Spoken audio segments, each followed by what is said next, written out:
பல்வேறு முடிவுற்ற திட்டப்பணிகளை முதலமைச்சர் மு.க.ஸ்டாலின் தொடங்கி வைக்கிறார். இது குறித்த கூடுதல் விவரங்களை எமது தலைமை செய்தியாளர் சிவா வழங்க கேட்கலாம். வணக்கம் சிவா, இது குறித்த முழு விவரங்கள்.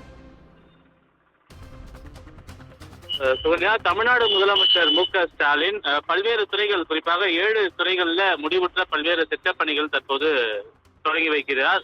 அந்த வகையில சுற்றுச்சூழல் மற்றும் காலநிலை மாற்றம் வனத்துறை சார்பில் திருப்பத்தூர் மாவட்டத்தில் மேம்படுத்தப்பட்ட ஏலகிரி ஜலகாம்பாறை சமுதாயம் சார்ந்த சூழல் சுற்றுலா தடம், அதே போல தமிழ்நாட்டினுடைய மாவட்டங்களில் இருக்கக்கூடிய அரசு நிலங்களில் பசுமை தமிழ்நாடு இயக்கத்தின் கீழ் உருவாக்கப்பட்டிருக்கக்கூடிய மரகத பூஞ்சோலைகள், அதே போல சென்னை காசிமேட்டில் அமைக்கப்பட்டிருக்கக்கூடிய பயன்பாடற்ற மீன்பிடி வலை சேகரிப்பு மையம், தமிழ்நாடு மாசு கட்டுப்பாட்டு வாரியத்தினுடைய தலைமை அலுவலகத்தில் நிறுவப்பட்டிருக்கக்கூடிய ஒருங்கிணைந்த சுற்றுச்சூழல் கண்காணிப்பு மையம் உள்ளிட்டவற்றை தமிழ்நாடு முதலமைச்சர் மு.க.ஸ்டாலின் இந்த சுற்றுச்சூழல் காலநிலை மாற்றம் துறை சம்பந்தமான கட்டடங்களை திறந்து வைத்திருக்கிறார். அதோடு மட்டுமில்லாமல் இந்து சமய அறநிலையத்துறையினுடைய சார்பில் 2023-24 நிதியாண்டிற்கு தேர்வு செய்யப்பட்டிருக்கக்கூடிய கிராமப்புற கோயில்கள் மற்றும் ஆதி திராவிடர் மற்றும் பழங்குடியினர் வசிக்கக்கூடிய பகுதிகளில் திருக்கோயில்களில் திருப்பணிகளை மேற்கொள்வதற்கான நிர்வாகிகள் மற்றும் பூசாரிகளிடம் அவர்களுக்கான இந்த திருப்பணிக்கான வரவுரைகள்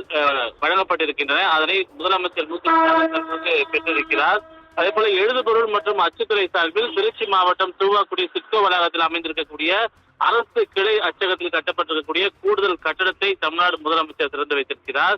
அதே போல 2021 ஆண்டு மே மாதம் அன்று திமுக ஆட்சி பொறுப்பேற்ற 3 ஆண்டுகள் நிறைவடைந்ததை ஒட்டி தமிழ்நாடு அரசுடைய செய்தி மற்றும் மக்கள் தொடர்புத்துறையினுடைய சார்பில் தமிழ் அரசு இதழின் மூலமாக தலை சிறந்த 3 ஆண்டு தலை நிமிர்ந்த தமிழ்நாடு எனும் பெயரிலான 3 ஆண்டு சாதனை மலரையும் தமிழ்நாடு முதலமைச்சர் மு.க.ஸ்டாலின் தற்போது வழங்கியிருக்கிறார். இந்த புத்தகத்தையும் வழங்கியிருக்கக்கூடிய முதலமைச்சர் மு.க.ஸ்டாலின் தமிழ்நாடு அரசு பணியாளர் தேர்வாணையத்தின் வாயிலாக குரூப் 2A பணிக்காக நெடுஞ்சாலைத்துறையினுடைய இருக்கக்கூடிய உதவியாளர் பணியிடத்திற்கு தேர்வு செய்யப்பட்டிருக்கக்கூடிய பல்வேறு நபர்களுக்கு பணி நியமன ஆணைகளையும் முதலமைச்சர் மு.க.ஸ்டாலின் தற்போது தலைமைச் செயலகத்திலிருந்து வழங்கி வருகிறார். அது மட்டுமல்லாமல் உழவர் நலத்துறை அமைச்சர் ஏற்கனவே அமைச்சர் M.R.K. பன்னீர்செல்வம் டெல்லியில் இருக்கக்கூடிய தேசிய அளவிலான கூட்டுறவு சர்க்கரை ஆலையினுடைய கூட்டமைப்பால் 2022-23 பருவத்தில் தேசிய அளவில் ஒட்டுமொத்த செயல்திறனுக்கான சிறந்த கூட்டுறவு சர்க்கரை ஆலைக்கான முதல் பரிசினை தருமபுரி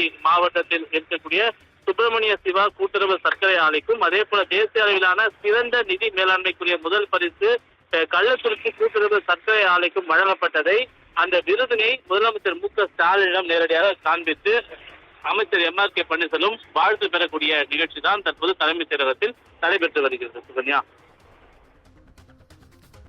உங்கள் விவரங்களுக்கு நன்றி சிவா.